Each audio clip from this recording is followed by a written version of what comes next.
Hello and welcome to the Pregnancy Playbook podcast. I'm Amy Strongman, your host, and I'm extremely passionate about this stage of womanhood. So whether you're just thinking about starting a family or in the early realms of motherhood, this is a space for you. We'll be talking all things preconception, pregnancy, birth, and beyond. Each episode, I'll be sitting down with some amazing guests, sharing insights, experiences, expertise, and much, much more. So whether we are debusting some myths or learning something new, this space is for you. We really want this stage of womanhood to feel like a little less overwhelming and a lot more magical. This is maternal alchemy, and this transformational stage of womanhood, it's at its best. So let's put the kettle on, grab a cuppa, and let's join us, and let's get started. Hello, welcome. And today I am joined by the wonderful Megan Rossiter, who is the founder of Birth.Ed and the Birth.Ed method, and has her wonderful podcast, the Birth.Ed podcast. And we are both so passionate about talking about childbirth and about preparing for childbirth. And what's amazing about Megan is she too works holistically and looks at the whole concept of birth preparation, and I'm delighted that she is sharing her bank holiday with me here today. So welcome, Megan. Thank you so much for joining me. Thank you so much for having me. Very excited. And we're going to start, I think, at the heart, because like me, you have found a real, I guess, importance of what's lacking and perhaps what isn't available to all about birth education. And we feel that it is really important that women have access to what is important at birth. So I just wanted to start well, I'm sure you can share your story, but where did it start for you? What made you kind of take this leap and create your own birthing preparation course? So I suppose it was a reasonably long time in the making. My kind of introduction to the world of birth started when, 2014? No, is that? I can't even remember how many years ago, when I started my midwifery training. And in my second year, I fell pregnant with my now eldest son. And after he was born, various factors, including childcare funding and money, meant that I didn't go back to finish off my third year. And in that period of time, trained to teach hypnobirthing, which I did for the kind of following years after that. But over that time, found that hypnobirthing as a kind of method of preparation was problematic in a lot of ways, and in some of the ways that it was being taught, I felt like it was missing the mark or letting women down, and in some cases, not particularly the way that I taught it, but in the kind of way of preparing for birth as a whole, I found for some women it was kind of contributing to feelings of trauma, and I wanted to be able to kind of distance myself from that. And I felt like there were aspects of preparation that were really important that were still missing within that kind of framework of birth preparation. So that led me to create my own framework of preparation, which became the Birth.Ed method over the kind of last few years, which I suppose focuses on kind of 4 pillars of preparation. So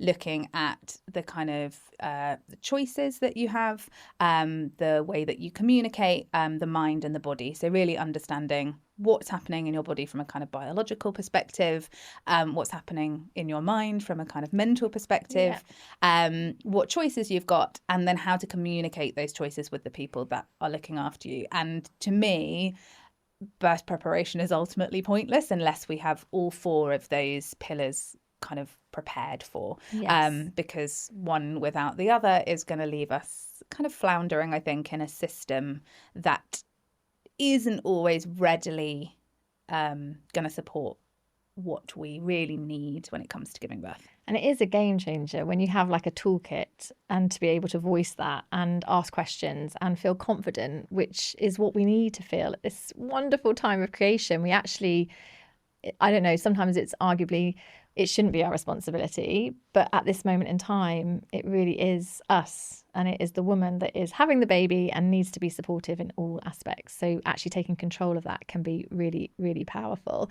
And I think I'm so excited that you're here today, is that we have this shared belief that it is us that takes the kind of the power. It is us to step into our sovereignty. It's the woman to really begin to cultivate this sense of self-trust that she can birth her way but there's nothing out there until obviously you now create your own and it's available. So we kind of have to, I guess, share with women like what they deserve to know and know their capabilities. And how do you feel that birth education is a tool then for change? How do you think it impacts? Yes, you talk about the pillars, but how does that change for women? So I think what you mentioned around kind of self-trust, I think that's the bit that is missing from most antenatal education, is we can like lay out your options on the table and you can know what you're allowed to ask for or what is available to you. But if you don't trust yourself to take responsibility for that decision, such a big word, then it's impossible to actually hold power in your birth, because taking responsibility is quite frightening. Like, it's quite scary, because the responsibility of growing this baby and giving birth to it safely, and it never stops, does it? Like the responsibility, my mum used to say it comes in waves, and I'd be like, oh yeah, and then it's like, oh yes. And I think that's a really helpful thing for women to know in pregnancy, is that we talk about kind of advocacy during pregnancy, during labour and birth and stuff. And I think sometimes we can think that advocacy, it's like that's the point, that it's important. And actually that is just the very beginning of a lifetime of advocating for your child. And I think that understanding that what the choices that you are making and the reason that they feel important to you is obviously in part because you want certain things from your experience of birth. But sometimes that can make women feel selfish, or like, oh, why do I want this? Ultimately, the most important thing to me is that my baby arrives safely and healthy, of course. But sometimes I think flipping that narrative and going, actually, it doesn't have to be about you. It is a choice that you are making for your baby. Mm-hmm. And then suddenly those feelings of feeling a bit selfish or a bit needy or a bit inconvenient to the system, or whatever it is that you're asking for is a bit too demanding. That can be wiped away when you go, yeah, but it's not for me. It's for my baby. Okay, so interesting. I'm going to say something now, because do you think then that's actually the intuition speaking, in my experience, like that feeling of I would like this, but is kind of like a quiet whisper, is that whole essence of you, of what you believe and deem to feel right for you at that moment.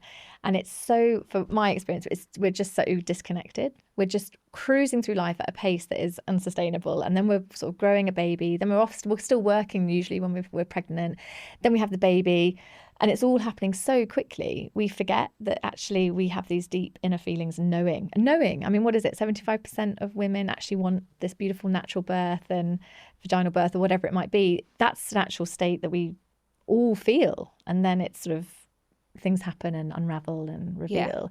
And if we don't have the confidence, it's hard to then sort of speak that truth of what we actually want. Yeah, I think that, we have had a lifetime of learning to completely ignore our bodies. Like, how many people, when you're at work, you can't go for a wee at this moment in time. Like, just think to yourself now, if you're watching or listening to this, like, what are the kind of very basic physical needs of your body? Like, think how frequently you think you're hungry and you realise actually you're thirsty, or that you need to go for a wee and you can't go for a wee, or that you're tired and you're scrolling on your phone for 2 hours. Like, our body is like screaming at us these like very, very basic physical needs all day, every day. And we have had an entire lifetime. It starts at school when we can't go to the toilet until it's break time, or you can't eat when you're hungry because it's not snack time. Like, we have been kind of taught from this very early age to really, really stop listening to our bodies. When you're pregnant, first trimester, you're feeling sick, you're still going to work. Don't tell anybody. In no sense of the, like, if you were feeling sick or nauseous for any other reason, you would be like, I'm sorry, I'm feeling sick, I can't come to work. But because it's pregnancy related, we're like, no, it's fine, I have to get on with it because these other responsibilities are still so important. And so we shut these feelings down, and then it comes to birth and we wonder why we can't tune into that physical intuition.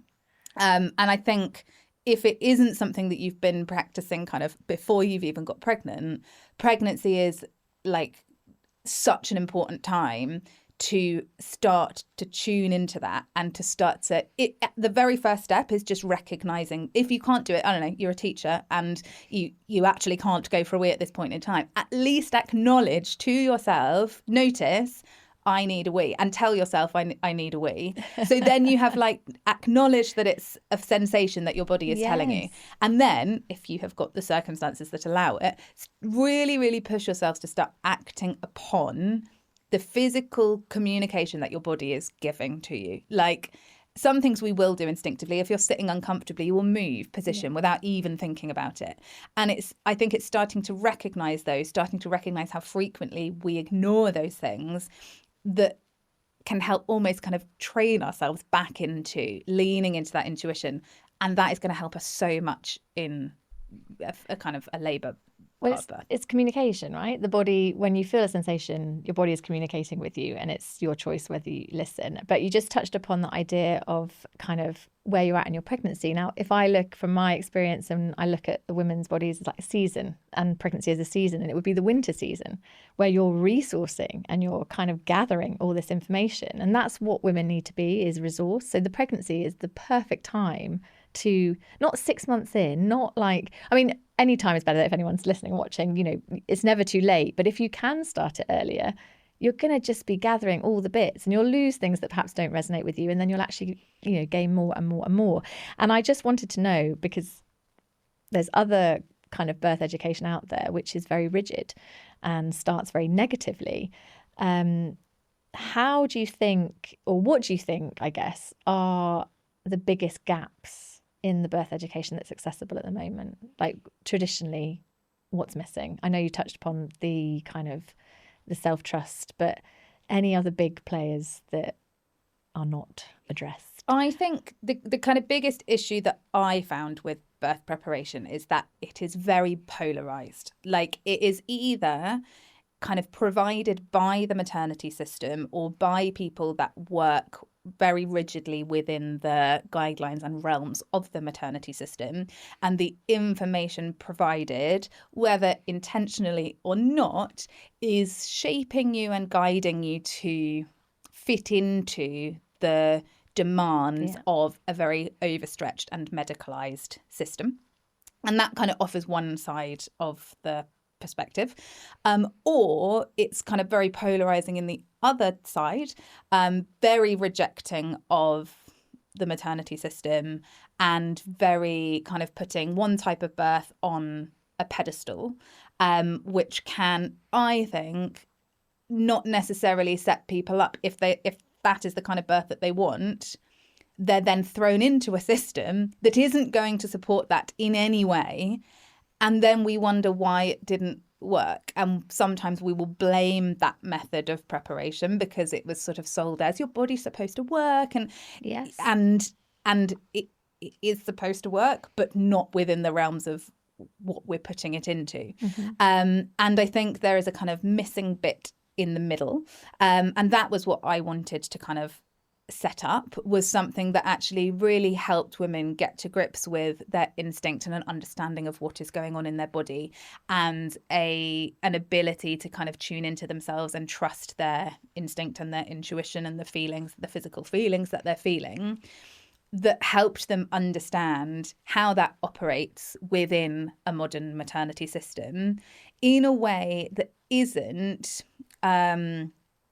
what's the word for it, sort of really, really shutting down the people that are working in the system and setting up this kind of friction, this kind of us versus them. I personally don't think helps anybody. I think it puts us in a place where we feel at odds with the system, rather than like, actually, who are the people that are doing an incredible job working in the NHS or within maternity systems worldwide? I think both of us have had that conversations with midwives directly as well, that, you know, actually they go in with this wonderful expectation of their job and their role and their experiences, and either they're not given the opportunity to see physiological birth, or they're sort of whisked away, and then it becomes a lot of birth they see are very medicalized. So really it's not, and then perhaps they get jaded, or they're in amongst the kind of stresses and trauma of medicalized and hospitalized births. And I'm, like you, I'm sure, a believer of positive birth, regardless of how and where you choose or where you end up. It's about how you feel. And I think education is the power, knowledge is the power to really change your own mindset and your perspective. But those women that are in the hospitals helping you when you're giving birth we will be remembered forever, I'm sure, because they're people and they're humans and they want to do what's best for you at the time, even though at times it might not feel like it. So I am in agreement in that polarized aspect. But I mean, we can talk a little bit about the types of birth as well, because I think for anyone listening, they may not even be pregnant yet. You might just be, curious. But, at the moment, we always talk about C-sections, natural birth, or C-sections, home birth. And it, again, totally spectrumized kind of views of birth itself. Whereas we know, depending on the individual, it's so unique and your preferences will be different to everyone else. And no woman is the same and no birth environment is going to be the same. But if you know what you want, how much easier is that to try and at least make happen in some small way? So what one gentle thing do you think, someone who's just maybe stepping into the realm of thinking about babies, what would be your advice, where to start, how to go gently into preparing for birth? I think it's definitely going to be a multifaceted approach, because I think really learning to tune into yourself, tune into your body, trust yourself, trust your instinct is absolutely vital, because your body's not going to lie to you in labor. And so whatever it is saying, even if we can't rationalize or make logic of it from the kind of outside, there will always be a reason for it. And so being able to tune into that instinct and respond to it, what I always say is you have one job in labor, and it is to listen and respond. That is it. That is your only job. You should not have to be advocating for yourself. You should not have to be making tons of decisions. You should not have to be putting yourself in positions that people are asking you to be, like, other than very emergency situations. That is your only job, is to feel and respond. And I think when we can boil it down to that, that's when we can make, things as simple as possible. What becomes difficult is that sounds like a very easy job. Like, that sounds like, okay, if that's all I've got to do, that's absolutely fine.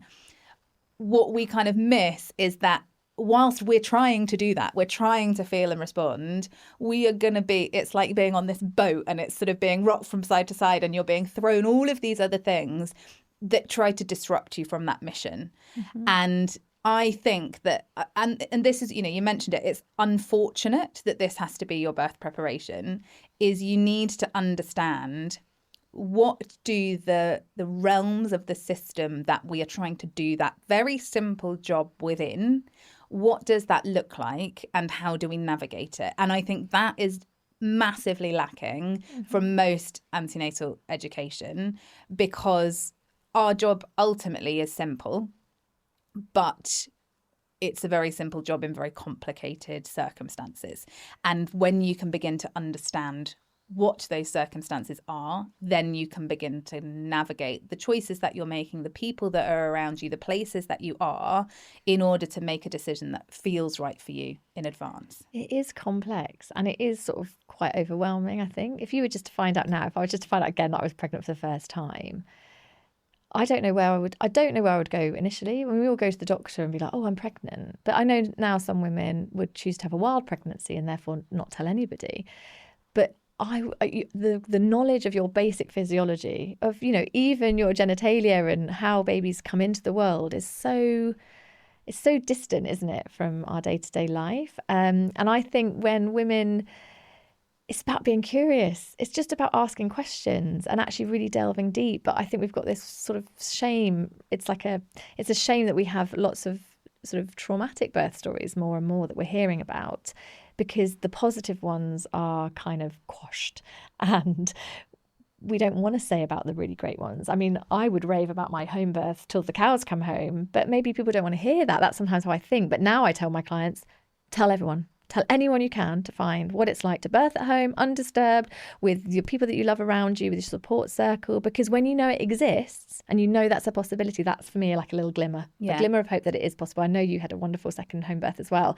It's like that's what drives me. That's literally why I started my business, is to kind of share that magic, because I was like, why has no one told me? Why has no one told me my body is capable of birthing a baby on the living room floor with 10 minutes before the midwife arrives? You know, it's that sort of, oh, hang on a second. Okay, well, if that happens, and I don't know about you, but I share a lot about, different cultures across the world about women, taking themselves to the river or labouring with dolphins in Hawaii. Because if you're like, what? That actually happens? You suddenly start to think differently and unlock a little piece of, oh, well, maybe I don't want that, what my friend had actually. What's my story? What's my pathway?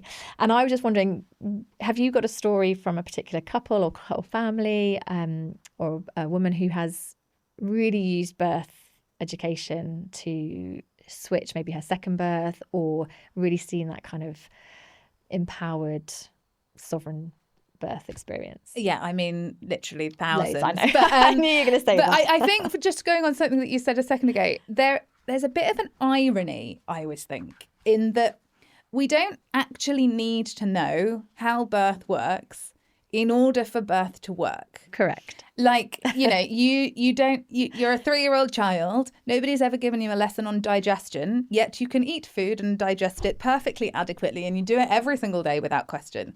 And so we don't actually need that knowledge in order for it to happen.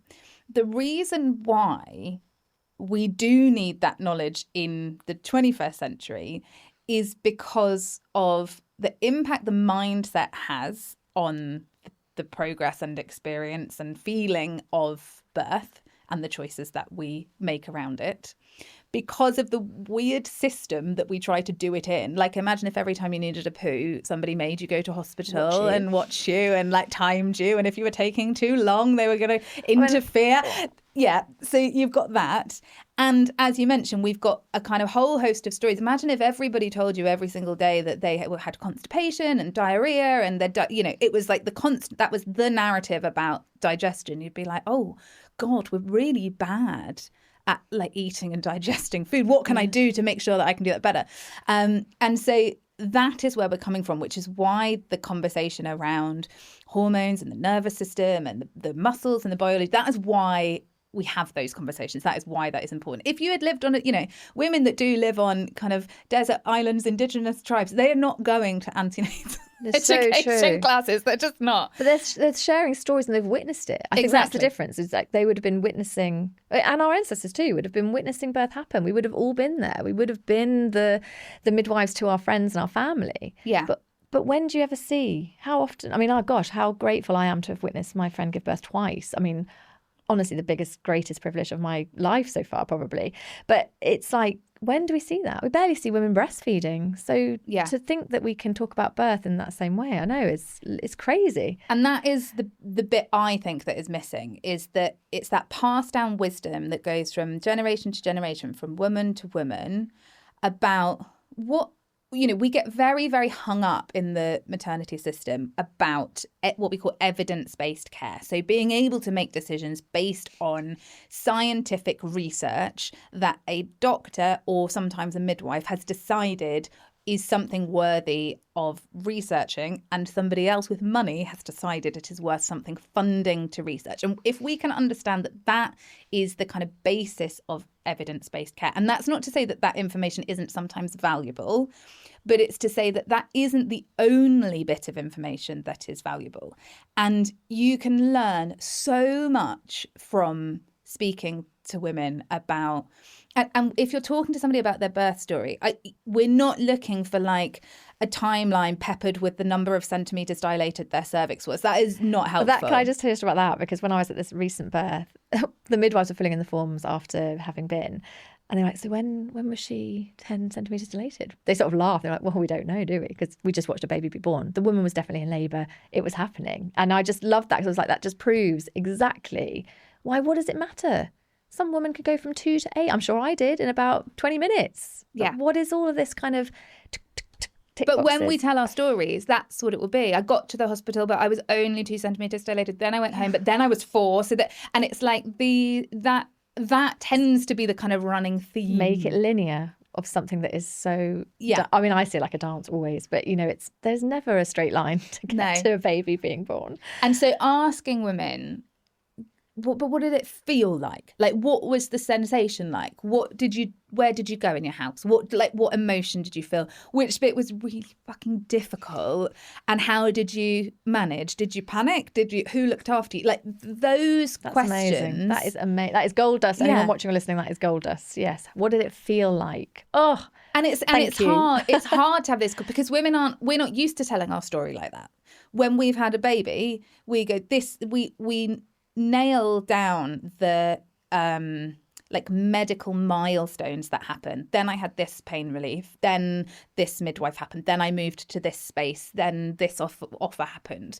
We don't say, oh, actually, I was feeling like it was really manageable at this point in time, or they were coming back to back, and I just couldn't cope, and my head was spiraling, and I was panicking, and I didn't know what to do. Try to tap into my breathing. Yes. Those are the bits that are helpful to somebody that is going to give birth. I don't care what moment the midwife walked in and what moment you moved to a labour.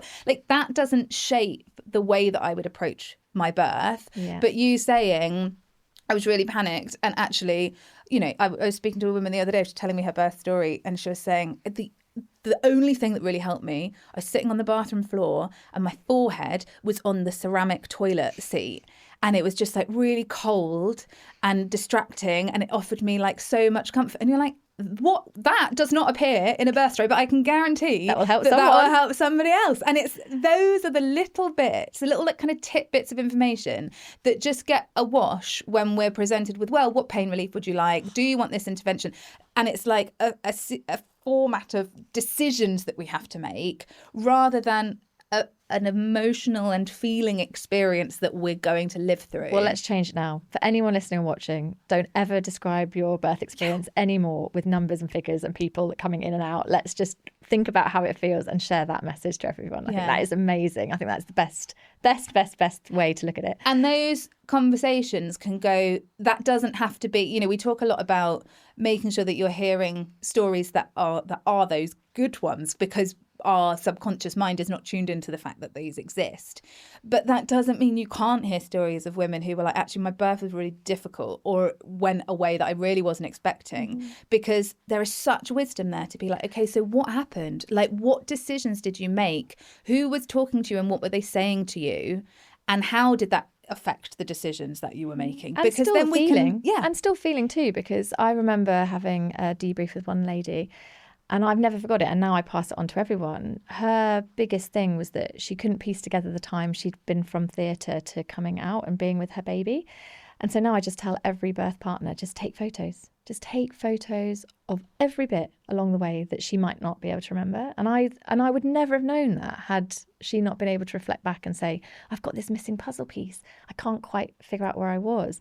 And I think things like that just help other women to then think, okay, well, actually, I'll tell my birth partner that if that does happen, please can you do X, Y, and Z? And that might make her healing journey better.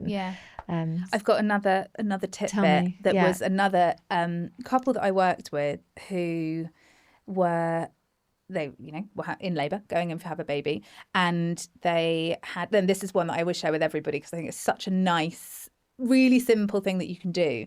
And they had been planning to give birth in the hospital or birth centre, can't remember which, they were in the same building, and had this kind of slightly stressful car journey, and it was that's not an enjoyable part of labour. And they got to hospital, I think it was like 3 or 4 o'clock in the morning, and it was it was dark outside, and it was a clear night, and there were stars.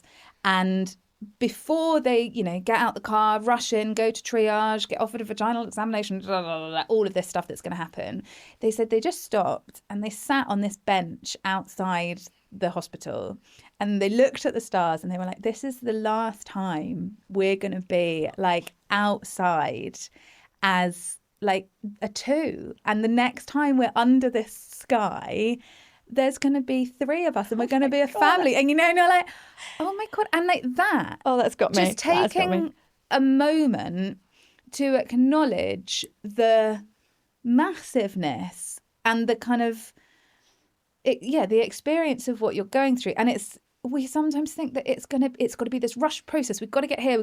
And sometimes it will be. I have supported women who have given birth in the lift on the way up to the hospital, so she probably wasn't going to stop out to gaze at the stars.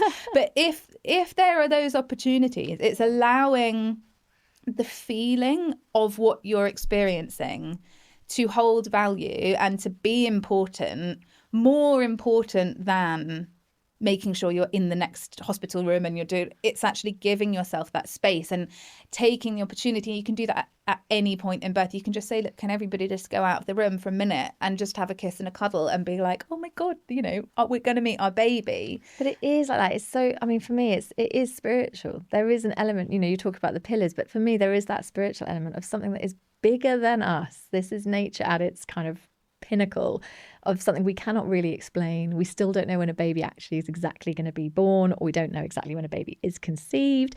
And so this is this sense of mystery and magic that is still definitely beholden amongst us. And if we can take those minutes, I mean, gosh, that is amazing. Isn't it? Just so special. And even like you say, tapping out in labour, just kind of and breathe and take a breath and together and acknowledge this huge thing. Yeah. And, and that doesn't even just have to be in a kind of physiological birth. There was a family I supported when I was a student who were a Muslim family, and it was really important to them that the very first thing their baby heard was a prayer spoken by the baby's father. And it was, and because it was a religious request, it was respected without question in theatre. And she had this cesarean birth. And there was like this beautiful, poignant moment where the whole room was quiet and the father was sort of speaking to his baby. And you're like, God, why is this not just the routine normal, without it being this kind of specific thing that they have had to ask for? Why is that not? And it doesn't have to be a religious. If you're watching and you're not religious, you can say, actually, I really want that first moment to be that my baby hears my voice, my baby hears their other parent's voice, whatever it is. Giving yourself moments to kind of create those really sacred, special moments. And I think probably even more so in a labour that, if you're having your baby at home and you've gone into labour at home and you haven't left your house, those moments just sort of arrive as par for the throughout course. The whole journey, yeah. If you're having a more medicalised birth, it can be really important and can be really valuable to kind of make sure that they're happening and giving yourself opportunity for those things to happen. Even if it was a very difficult birth, kind of postnatally going, right, we're going to have a moment where we really just reflect on everything that we've just been to and welcome this baby into the world. Those can be really special moments sort of like in our experience. Rituals of just acknowledgement, and I think really understanding that you can make it bespoke to you. I think there's this sense of we're going with the flow. Well, whose flow? Whose flow are you going with? Where are you heading? And actually to know that you can make these little decisions and add little things in. And I love that story about that family because it is so poignant that anybody could do that. I mean, yes, you have to stamp your foot down maybe, but you at least have it written, at least consider it and actually have an awareness of what actually do I want? Again, tapping into that intuition. What is it that we want for this experience together and how can we make it just for us? And we talk about that idea of dream birth, don't we? Like everyone's like, I want a dream, what is your dream birth? And everyone goes, oh no, it's like, no, the dream birth is your birth. What you want, you can at least put on paper and at least start to try and manifest it in, or at least kind of call some elements that you have control over. And I think that is really, really important. What one thing do you often hear that makes you think, if only people knew the truth about this, if only people knew that this is possible, a bit like that, but how, have you got anything else? Only one. Well, reel them off. Okay, I have the biggest one is when women think they have to have an induction of labour. Oh my God, I knew this was going to come. And Get ready. This is, I should have written the stats down. 33% of women nationally last year had an induction of labour, and 20-something% had a planned cesarean birth, which left less than 50% of women going into spontaneous labour, which is fucking insane. Like, of course, planned cesarean birth and induction of labour have a really, really valid place in a safe modern maternity system. If less than 50% of women could safely go into spontaneous labour, the human race would have ceased to exist a long time ago. And what is changing is the parameters for which a woman can be considered, to use the words of the system, low risk, are getting narrower and narrower and narrower. The length of pregnancy that is considered to be normal is getting shorter and shorter and shorter. And the guidance around when we should intervene is getting earlier and earlier and earlier. And this isn't necessarily based on high quality, good evidence, yet it is often presented as if it is. And that's the bit that is, in my opinion, wrong, is that if a woman is going into having an induction of labour, and I think it's often helpful to point out, is that I have had an induction of labour that I entered informed and willingly and had a really good experience. So this is not to say that induction of labour is always bad, unnecessary, traumatic. It can be those things.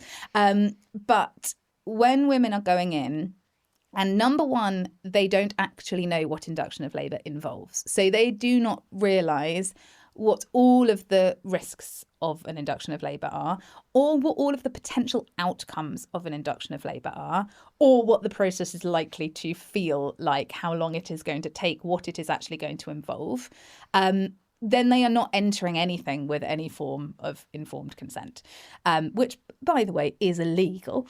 So that's our kind of first issue. The second issue is when they have been forced to make that decision based on either completely incorrect or slightly manipulated research to make them more likely to accept it rather than not. That might be women that are told they've got very well-controlled gestational diabetes that they've controlled through changes to their diet, and they're told that they need to have an induction at 40 weeks. Or they are, 40 years old, healthy, and they're told that they cannot go past their due date. And they're not given the statistical information or the research around what that decision is. And there are even situations where women are told they have to have an induction and no research at all exists to say whether induction of labour actually improves the outcomes of the complexity that they may have. And it's so early. I always just think it's so early, 39 weeks. I'm just thinking, what is it in France, 42?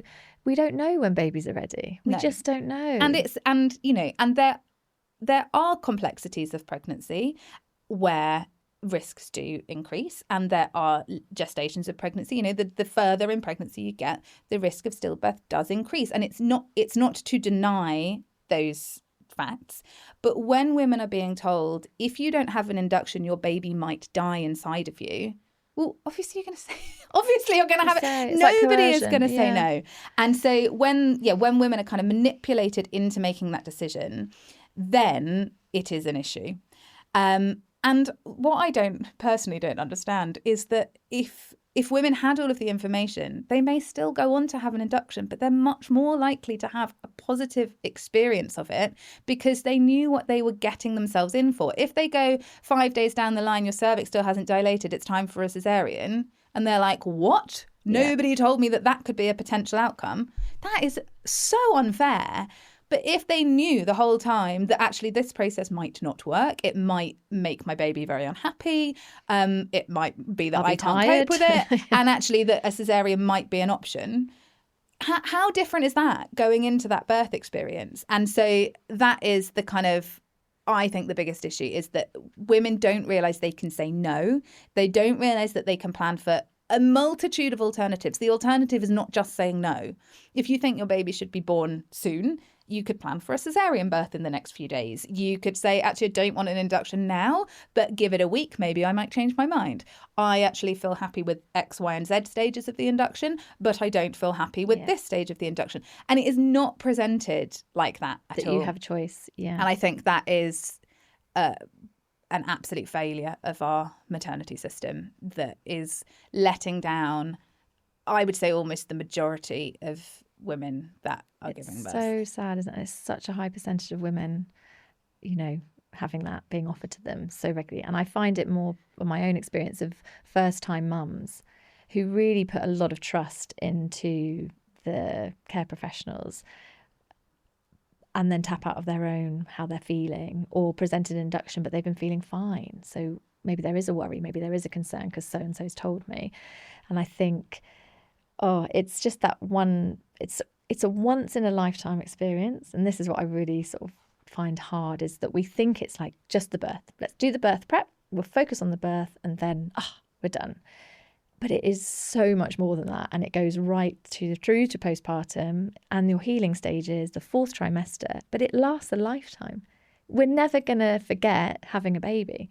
So if you can think about a memory that lasts that long, really, you've got to be thinking, well, how do I want it to be for me? And how do I want to feel about it? It's how do I feel going in? How do I feel coming out?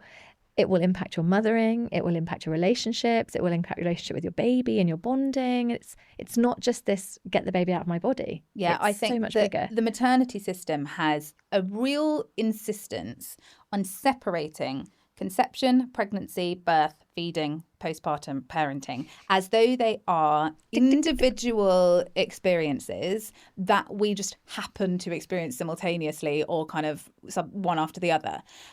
But they're like this interconnected web where the way you experience one is going to directly influence and impact the other. And the way that we experience birth will impact us physically and emotionally, and our babies physically and emotionally forever. Yes. And this is what it's heartbreaking that we, when the medical system looks into research around pregnancy, 99% of the time, it will look at very short-term outcomes. It will look at, is the baby alive? Is the mother alive? What are the baby's APGAR scores? So that's the kind of looking at how well the baby is after birth in the first 1, 5, and 10 minutes after they're born. And very occasionally, it might look at the kind of first few months, maybe year after the birth. There is virtually no research that is looking into the outcomes of birth on women, on babies throughout their lifetime. As a mother-baby relationship, as a kind of communion. Yeah, but also the kind of microbiome of the baby, how it affects them when they're 60 years old. Those things, we just don't have the data. We don't have the research. But we know there's been loads of research now into what we call the first 1,000 days. So looking at the moment from conception up until the baby's kind of 3rd birthday. And a lot of it is focused on nutrition because it's a kind of worldwide initiative, and it's looking at the kind of disparities between parts of the world where actually women and children are not receiving even the very basic kind of adequate access to safe water and nutrition. But it is saying that the way that their health is impacted through pregnancy, birth, infant feeding, the first 3 years, what they're kind of exposed to and the diet they're exposed to, all of that impacts your life more profoundly than any other stage of your entire life. And that's wild that we then don't value birth as the most significant experience in a human's life. Without a doubt. And so it's our first blueprint. It's our first rite of passage. Yeah. Birth is our first rite of passage. It impacts, especially in women, our menarche, our first bleed. It impacts how we birth. It has so much behind it. And that is, we're going to carry that experience with us forever. But when we talk about that, if you're watching this now, that's too, I can't hold that responsibility. It is too big. I cannot be responsible for the way that baby is going to experience. I just can't hold it. And even now, I have 2 children. Some of the things that happen, and I'm like, it's too much. I can't hold that whole responsibility. And you shouldn't have to. You're obviously the person giving birth. Yes, but it's not just you. This exactly. is the thing. Once you've carried them and nurtured them, and then they enter Earth's side, then it becomes a community. And that's what we've forgotten too, because we're not in that village. We're not in that space where we can just pop down the road and parent together. And my friends and I were always like, God, it's so much easier when we're all together and the kids are playing. Oh, yeah. It's so much easier en masse. But we, in those early stages, we just don't have it. Yeah. Who's bringing your food to your door? I mean, thank goodness there's postnatal doulas, because those are the women that love and care and tend to you, the mothers that will mother you in that early stage of mothering. Yeah. because it is easier when you're doing it together, and it's hard when you're on your own. I think, yeah. And I want to point out that, humans are also resilient. We have survived for thousands of years, and we can cope with quite severe trauma and stress and still thrive as humans. So it's not, whilst, the responsibility shouldn't feel so overwhelming, but it should put value on, pressure on the government, on the systems of like, this is so important. It doesn't get the support that it needs to get, and it doesn't get the respect that it needs to get. Value, yeah. That's motherhood as a whole. We can do a whole other podcast on that. And that would be a great one to do. So yes, it's so true. And I would love to just kind of, gosh, we've touched on so much. So it's so juicy to have you here and really delve into, how it's set up for women. I would love, because we ask every guest to share one gift. And I know it's hard for one, but one gift to maybe anyone on their pregnancy pathway, or even a new mum, if you have some wonderful wisdom, maybe that you've been given or that you'd like to share, to give to anyone listening or watching. I think it is going to be that bit about self-trust. So the first time that I heard this was when I was, I think, a first-year student midwife, and I feel really privileged that the first 5 births that I saw were on a birth centre. So they were water births or kind of very straightforward birth experiences. And I was working with an incredible mentor, and she said to me there was a woman whose baby was in a back-to-back position, and she was kind of doing this sort of early pushing urges, not like bearing down or like the baby's coming out, that kind of like nudgy pushing sensation. And the midwife that I was working with said, just watch what she's doing. Don't do anything, don't go near her, don't say anything, just watch. And so we were in the background and watched what was going on. And then the nudging pushing stopped. And about 20 minutes later, 3 or 4 like enormous bearing down pushes, and her baby was born. And she said to me afterwards, when we were talking about it, she said, see, she needed to rotate her baby. Just remember, Megan, your body will not lie to you in labour. And I was like, oh, okay, wow. Like, yeah, because that's what her body was telling her to do. She didn't ask, oh, it feels like I'm doing this. Is that okay? The midwife never said, it looks like you're pushing. Does it feel like you need to? There was nothing mentioned. She was just allowed to feel and respond to what she was saying, her body was telling her. And I think it takes great self-trust to be able to do that. So I think giving women the kind of time and space to develop that self-trust will serve them through pregnancy and the decisions that they're making. It will serve them through labour or birth, however they're giving birth to their baby. And being able to trust yourself so deeply that you can shut out all the fucking noise that comes. If you think it's noisy in pregnancy, oh my God, wait until your baby has been born. There are opinions about everything. Your baby's sleep, the way your baby eats, the way that you wean them, the kind of childcare that you use, whether or not you go back to work, every single thing.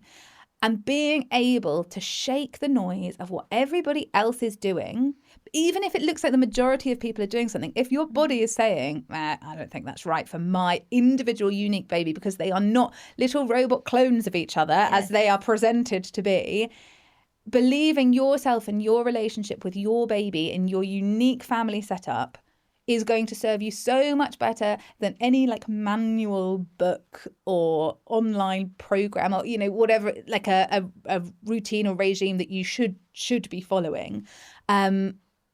Tuning into that is the one thing that will change your pregnancy, birth and motherhood experience. Well, thank you, Megan. I mean, that is wise words, and it's so true. And I think it grows and grows depending on, the more babies you have, you sort of really bat away anyone else's kind of thoughts. So thank you so much for joining me here today. Honestly, it's been amazing to have you and to delve really very quickly and deep into birth preparation. So thank you, and thanks so much for listening, and all of you who've tuned in. It's really lovely to have you here, and I really hope this has been the start of a little quest to maybe find out a little bit more about birth education and why it's so important to really take ownership of how you want to birth and bring your baby into the world. So until next time, thank you so much. And remember, you'll know everything you need to know by heart, and everything else is within.